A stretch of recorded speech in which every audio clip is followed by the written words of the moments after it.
Bonsoir, merci d'être venus nombreux pour voir ce film de Daniel Schmitt, qui est, c'est cette projection, comme vous le savez, c'est l'ouverture de la rétrospective consacrée à l'œuvre de Daniel Schmitt. C'est une rétrospective qui durera jusqu'au 26 février, et vous pourrez voir l'intégralité de l'œuvre de ce cinéaste. Alors l'intégralité de l'œuvre de Daniel Schmitt, c'est 12 films, c'est pas énorme, c'est une œuvre qui n'est pas très importante quantitativement. Ce sont des films rares, peu visibles, et là on est d'autant plus fiers de pouvoir vous les montrer qu'il me semble qu'il est très difficile de voir aujourd'hui des films de Daniel Schmitt, puisqu'ils ne ressortent pas en salle, ils ne sont pas forcément restaurés. La Cinémathèque suisse fait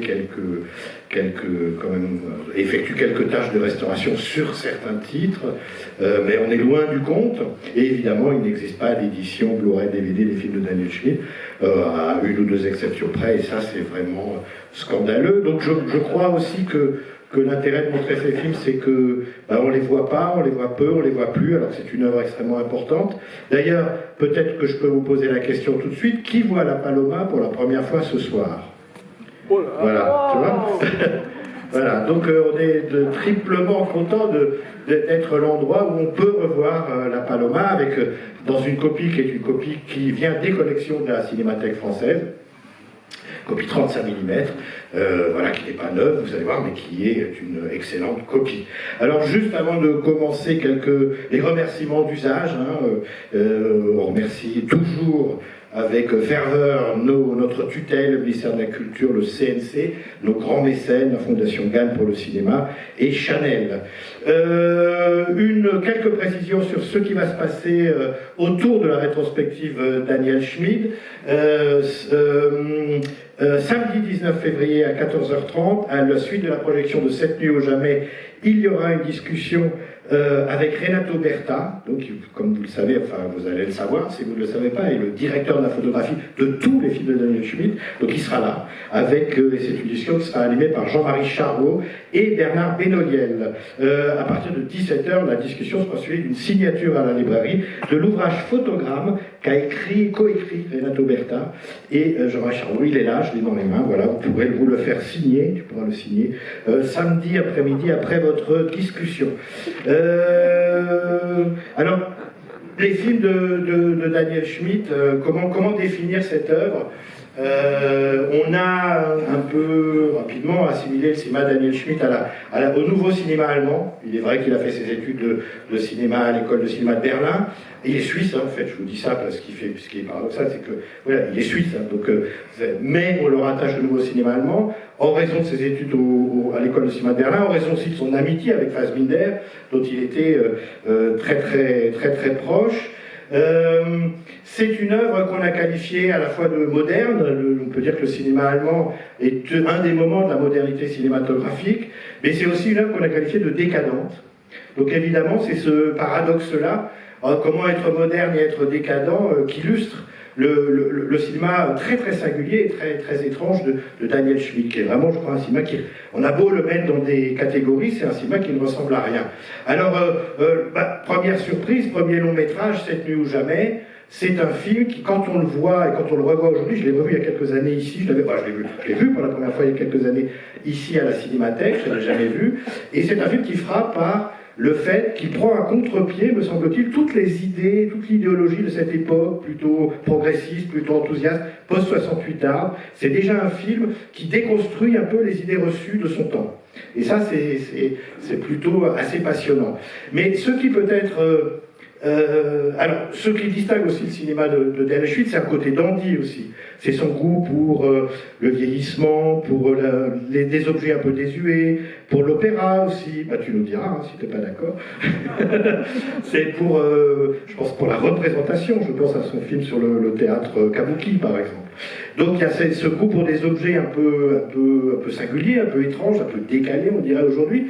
Mais je pense que, en fait, quand on voit les films de Daniel Schmitt, surtout ses fictions, en fait, c'est là que ça apparaît de façon plus intéressante, c'est que on peut dire que la modernité, c'est une manière de confronter des formes anciennes, dites classiques, disons, des formes classiques, désuètes, à une entreprise de distanciation, de déconstruction.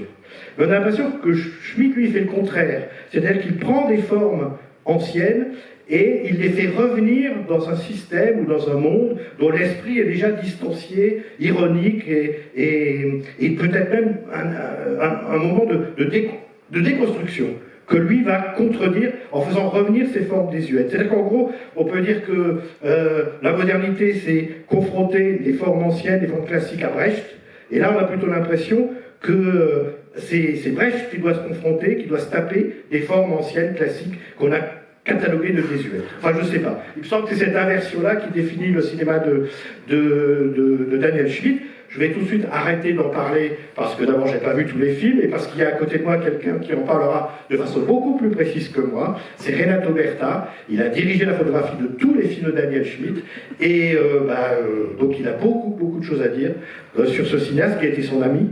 Et donc, Renato, dis-nous comment tu as rencontré Daniel Schmitt. On peut l'applaudir d'abord.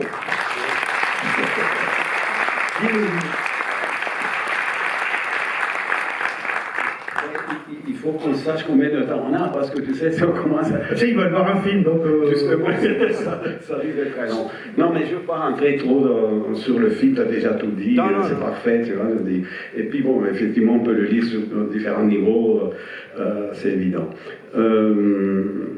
Oui, alors comment j'ai rencontré Daniel Schmitt, je ne connaissais pas du tout, je ne savais même pas qu'il existait, c'est un ami qui m'a mis en relation avec lui. À l'époque, j'habitais Genève, il m'appelle, et juste pendant qu'il m'appelle, le hasard a voulu que j'ai écouté Maria Callas, c'est un enregistrement très connu, et lui tout de suite, oh, mais t'écoutes Callas, c'est la première chose qu'il m'a dit. Il me dit, oui, ah bon, j'arrive. Je dis, oui, d'accord, mais c'est quoi et tout. Hop.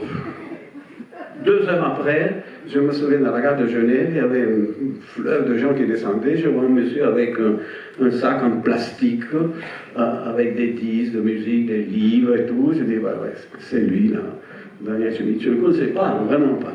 Bref. Et là, notre relation est née, aussi notre amitié. Et je vais vous dire une chose un peu triste. Sur son lit de mort, je l'ai vu une semaine avant qu'il décède, Daniel, et on faisait un peu le point, comme ça, et il me disait, mais tu sais, on a quand même une chance terrible, on s'est quand même bien amusé. Voilà.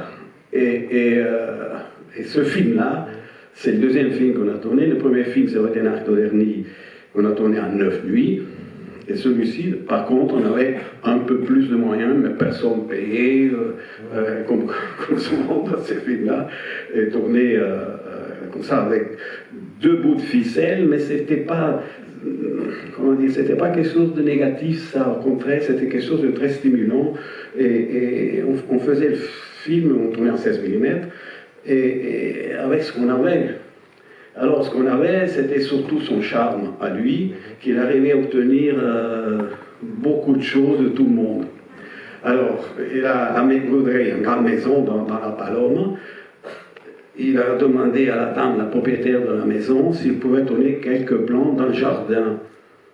La dame, ah oui, dans le jardin, oui, mais qu'est-ce que c'est qu'on filme et tout, oui.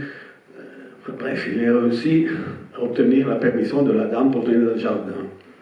Et la dame, elle n'habitait pas dans la maison. C'était pas une pauvre dame. Elle avait d'autres maisons. Et à un certain moment, comme ça, petit à petit, il y avait le personnel, les jardiniers, le personnel de la maison. Petit à petit, mais est-ce qu'on pourrait juste pas tourner juste un plan, juste à l'entrée? Oui, mais il faut qu'on téléphone à la dame. Enfin bref, c'était très compliqué. Finalement, un beau jour, la dame arrive, on tournait dans sa chambre. Alors voilà, petit à petit. Et puis rien, on lui a montré des plans qu'on a tournés, vous verrez, les plans donc on a filmé depuis en bateau, où on voit assez bien la maison. Elle était ravie, elle était toute contente, elle a vu ça, là, formidable, très bien, je ne veux plus vous déranger, on peut partir, on nous a laissé filmer où on voulait. D'ailleurs, ça c'était Daniel, hein. Il arrivait à embarquer tout le monde comme ça, à un certain moment dans la scène du cimetière, les gens qui sont autour de la tombe, c'est le personnel de la maison. C'est des jardiniers, la dame cuisinière, enfin bref, voilà. Alors non, mais moi je voulais vous parler, en particulier, je vais vous parler d'un plan, qui est quand même quelque chose d'intéressant, je trouve. au sommet de l'histoire d'amour qui entre de ce couple, Daniel il dit ça serait quand même bien le sommet, oui, quand on au sommet d'une montagne. Ah ben tiens, c'est une bonne idée ça. Et finalement, on a décidé de tourner ça au sommet d'une montagne. Et pour arriver sur ce sommet, il y avait un téléphérique et un funiculaire à prendre. Alors, on s'était bien mis d'accord. Je dis à tout le monde, attendez, bon, toi tu prends cette valise, toi tu prends celle-ci, ok, n'oublie pas au milieu. Non, non, d'accord, prenez en haut. Prenez toutes les valises, on n'a pas beaucoup de temps en haut. Et on savait que Peter Kern, donc l'acteur, et Ingrid, ils avaient répété. C'était juste un passage d'un opéra de Korngold qui s'appelle Die Tote Stadt. Et donc c'est parti en playback. On arrive en haut. Naturellement, les pièces, ils sont restés en bas. Mais tu n'aurais pas pris la valise? Mais non, moi je pensais que c'était lui. Enfin bref, une discussion classique. Le soleil descendait petit à petit. Avec Daniel, on était là, on avait mal au ventre. Il dit, Daniel, écoute, je pense que la seule façon de faire ce plan, c'est on se met les comédiens ici, ils chantent là. Ils étaient appuyés sur un rambarde en métal. À droite du cadre, il y avait un mur en béton. Et derrière nous, il y avait au moins 50 Japonais qui nous photographiaient. Et attends, on tourne ici, autrement on ne tournera pas. On n'a même pas répété. À la fin du plan, donc en playback, à la fin du plan, on était là tous les deux, on était un peu catastrophés. Ingrid, elle disait, mais non, mais c'est peut-être pas mal. Peter Kern, il se prononçait pas trop. Bref, le soleil est descendu. On a dit, voilà, on va trouver l'endroit où on va tourner le lendemain. On a trouvé l'endroit. Et puis là, il dit, mais quand même, j'aimerais le voir, le plan. Et parti au développement. 3 jours après, on voit le plan. Et on est restés tous les deux, mais complètement absorbés par le plan. On était mais totalement conscients de ce qu'on avait fait. Et c'est devenu le plan du film. Ah. C'est le plan accidentel. Le plan accidentel, et qui est vraiment, enfin vous verrez le plan, vous direz, où Ingrid elle est absolument géniale. Le hasard a voulu qu'il se passait des choses, des oiseaux qui passent. Et étant donné qu'on voulait faire passer, vous verrez, il y a un personnage qui s'appelle la force de l'imagination. Moi j'avais fait, sans répéter, tu vois, j'avais fait un zoom très très lent en arrière pour laisser l'espace de passer en trucage, de passer la force de l'imagination, et voilà quoi, c'est devenu vraiment le plan du film. Et deuxième chose que j'aimerais raconter, si tu me permets, c'est le succès du film qu'il y a eu à Cannes. Alors, c'était la semaine de la critique. La semaine de la critique. Et après, ils ont demandé de plus en plus de projections, tout le monde parlait du film et tout, nous on était là un peu, on assistait à ça, mais qu'est-ce que c'est ça, tu vois? Et je me rappelle la dernière projection qui a été organisée dans un cinéma, pas le cinéma de la ville, quoi. Nous, on est allés avec Daniel avant pour voir les projections, et il y avait dehors des gens qui se battaient physiquement pour entrer dans la salle. Alors, c'est pas été comme ça. Je dis, mais qu'est-ce qui se passe, tu vois? Je ne sais pas, il y avait un phénomène absolument phénoménal autour de ce film, mais justement parce qu'il était... Enfin, ce que tu avais dit là, c'était un peu le contraire de tout ce qu'on pourrait s'imaginer. Ce qu'on pouvait attendre, mais en plus, quand le film est sorti, moi, il a eu de très bonnes critiques. Enfin, il a été très très bien reçu au moment de sa sortie. Ouais. Bon, tu en diras plus samedi. Oui, justement. Donc, samedi à 14h30, après la projection de Cette nuit ou jamais. Merci Renato pour l'applaudissement.